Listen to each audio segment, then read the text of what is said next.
ایک شہر بالکل خاموش، بجلی بھی بند اور موبائل سگنلز بھی غائب۔ اچانک آسمان سے ہیلی کاپٹرز کی آواز آتی ہے جو کہ آہستہ آہستہ قریب آ رہی تھی۔ لوگوں کو آئیڈیا ہی نہیں تھا کہ اس وقت ان کے شہر پہ دنیا کی طاقتور ترین آرمی کا آپریشن چل رہا ہے۔ 3 جنوری 2026 رات کے قریب 2 بج رہے تھے اور اسی وقت کچھ لوگ ایک مشن پہ تھے جو پوری دنیا کی پولیٹکس کا نقشہ بدلنے والے تھے۔ ہزاروں کلومیٹر دور یو ایس اسٹیٹ فلوریڈا میں ایک کمرے میں جہاں صرف سکرینز کی روشنی تھی، ان سکرینز کے سامنے بیٹھا تھا دنیا کا طاقتور ترین آدمی، U S president Donald Trump, جو کہ یہ پورا آپریشن لائیو دیکھ رہے تھے۔ فرینڈز، یہ کوئی مووی کا سین نہیں تھا، نہ ہی کوئی ٹریننگ ایکسرسائز تھی، یہ ایک اصلی ملٹری آپریشن تھا اور ٹارگٹ تھا وینزویلا کا پریزیڈنٹ نکولاس مادورو۔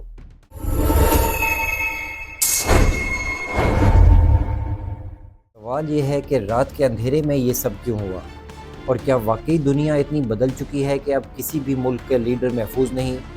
یہ آپریشن اچانک نہیں ہوا فرینڈز، اس کی پلاننگ کئی مہینے پہلے شروع ہو چکی تھی۔ اگست 2025 میں سی آئی اے کی ایک چھوٹی ٹیم خاموشی سے وینزویلا میں داخل ہوئی۔ ان کا کام تھا صرف دیکھنا اور ریکارڈ کرنا۔ مادورو کہاں رہتا ہے، کب سفر کرتا ہے، اس کی سیکیورٹی کیسی ہے، ہر چیز ڈیٹیل میں نوٹ کی جا رہی تھی۔ ساتھ ہی وینزویلن گورنمنٹ کے اندر سے ایک سورس امریکن سی آئی اے کو انفارمیشن بھی پہنچا رہا تھا، یعنی آپریشن اندر اور باہر دونوں طرف تیار ہو رہا تھا۔ اب نومبر 2025 میں ٹرمپ اور مادورو کے درمیان ایک فون کال بھی ہوئی، جس کے بارے میں میڈیا پہ زیادہ بات نہیں کی گئی۔ رپورٹس کے مطابق ٹرمپ نے سیدھا کہا تھا کہ پاور چھوڑ دو ورنہ نتیجہ برا ہوگا۔ مادورو نے یہ دھمکی ماننے سے انکار کر دیا تھا۔ امریکن اسٹیٹ کینٹکی میں مادورو کے گھر کا ایک ایگزیکٹ ماڈل تیار کیا گیا۔ ڈیلٹا فورس کے کمانڈوز نے وہاں بار بار پریکٹس کی۔ کئی ہفتوں مہینوں تک یہ پریکٹس جاری رہی۔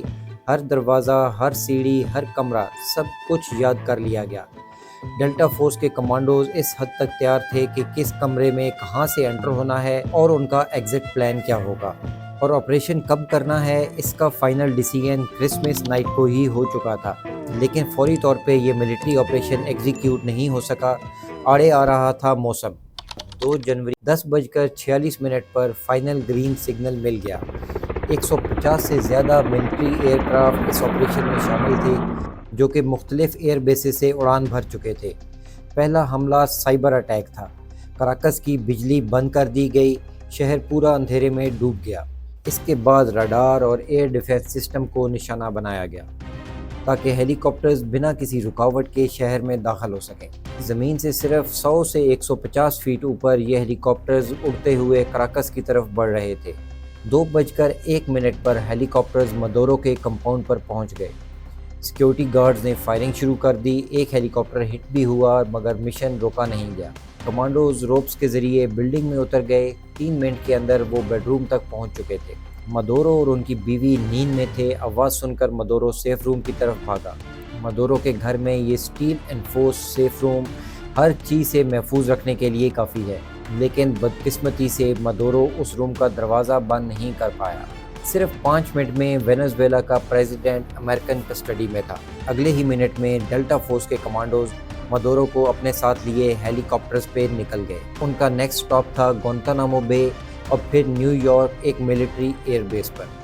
اگلی صبح دنیا کو نیوز چینلز پر ایک تصویر دکھائی گئی، ایک سوورن ملک کا لیڈر زنجیروں میں قید، امریکن ڈیلٹا فورس کے کمانڈوز اس کے آس پاس، اور وہ امریکن سوائل پہ کھڑا ہوا ہے۔ لیٹن امریکہ کے کئی ملکوں نے اس آپریشن کو انٹرنیشنل لاء کی خلاف ورزی بھی کہا۔ یونائٹڈ نیشنز کے سیکرٹری جنرل نے کہا کہ یہ یو این چارٹر کی خلاف ہے۔ امریکہ کا کہنا تھا کہ مادورو ڈرگ ٹریفکنگ اور نارکو ٹیررزم میں ملوث ہے، مگر ایکسپرٹس کہتے ہیں کہ وینزویلا کوئی بڑی ڈرگ پروڈیوسنگ کنٹری نہیں ہے۔ زیادہ تر ڈرگز جو امریکہ سمگل ہوتی ہیں وہ کولمبیا اور میکسیکو کے روٹ سے ہوتی ہیں۔ پھر فرینڈ، یہاں پہ سوال اٹھتا ہے کہ صرف وینزویلا کو ہی کیوں ٹارگٹ کیا گیا؟ اب آتے ہیں اصل وجہ پر۔ اس کی اصل وجہ ڈرگز ہے ہی نہیں۔ وینزویلا کے پاس دنیا کے سب سے زیادہ آئل ریزروز ہیں، جو کہ سعودیہ یا کسی بھی اور دنیا کے بڑے آئل پروڈیوسنگ کنٹری سے کہیں زیادہ ہے۔ 303 بلین بیرلز۔ وینزویلین آئل ہیوی ہوتا ہے، جو کہ ڈیزل اور انڈسٹریل فیول کے لیے بہت قیمتی مانا جاتا ہے۔ اور آج سے چند سال پہلے تک امریکہ وینزویلا سے آئل پرچیز کرتا رہا ہے۔ امریکہ میں کئی ریفائنریز صرف اسی آئل کے لیے ڈیزائن کی گئی تھی۔ 1999 میں وینزویلین پریزیڈنٹ ہوگو چاویز نے آئل انڈسٹری کو نیشنلائز کر دیا تھا، اور اس ایکشن کے بعد امریکن کمپنیز کو وینزویلا سے نکلنا پڑا۔ یہیں سے واشنگٹن اور کریکس کے درمیان ٹینشنز شروع ہوئی تھیں۔ 2013 میں مدورو نے بھی وہی پالیسی کنٹینیو رکھی۔ آج وینزویلین آئل کا سب سے بڑا بائر صرف چائنا ہی ہے۔ یہ بات امریکہ کبھی قبول نہیں کر پایا۔ آپریشن کے بعد ٹرمپ کا یہ کہنا کہ انہوں نے وینزویلا سے اپنا آئل واپس لینا ہے، تو سوال یہ پیدا ہوتا ہے کہ یہ آئل تو امریکہ کا تھا ہی نہیں۔ امریکن لاء کے مطابق کسی بھی ملک پر ملٹری ایکشن کے لیے کانگریس کی اپروول ضروری ہوتی ہے، لیکن اس آپریشن کی کانگریس کو بھی کان و کان خبر نہیں تھی۔ اس وجہ سے امریکہ کے اندر بھی ٹرمپ پر سوالات اٹھ رہے ہیں، لیکن جو ٹرمپ کے سپورٹرز ہیں وہ اس کو ایک کامیاب ملٹری آپریشن کنسیڈر کر رہے ہیں۔ کیا یہ جنگ کی شروعات تھی یا صرف ایک law enforcement action? 150 aircrafts, air strikes, cyber attacks اور درجنوں لوگوں کی موت، یہ سب صرف ایک اریسٹ کے لیے؟ تو فرینڈ، یہ سوال اب بھی جواب مانگتا ہے۔ کمنٹس میں ضرور بتائیے گا کہ آپ کو کیا لگتا ہے، امریکہ کا یہ ایکشن جسٹیفائڈ تھا اور یہ سب کیوں کیا گیا؟ اگر امریکہ یہ کر سکتا ہے تو کل چائنا بھی کر سکتا ہے تائیوان کے خلاف، رشیا بھی کر سکتا ہے اپنی الگ ہوئی سٹیٹس کو واپس لینے کے لیے۔ چاہے مدورو اچھا لیڈر تھا یا برا، یہ فیصلہ صرف وینزویلا کے لوگوں کا ہی ہونا چاہیے تھا۔ اب دیکھنا ہے کہ اگلا نمبر کس کنٹری کا ہوگا۔ فرینڈز، یہ ہماری ایک چھوٹی سی کوشش ہے کہ اپنے ویورز کو دنیا میں ہوئے حالات سے بھی آگاہ رکھا جائے۔ اگر یہ ویڈیو اچھی لگی تو پلیز اس کو لائک اور شیئر ضرور کیجیے گا۔ اپنا اور اپنے اس چینل کا خیال رکھیے گا۔ Thanks for watching. اللہ حافظ۔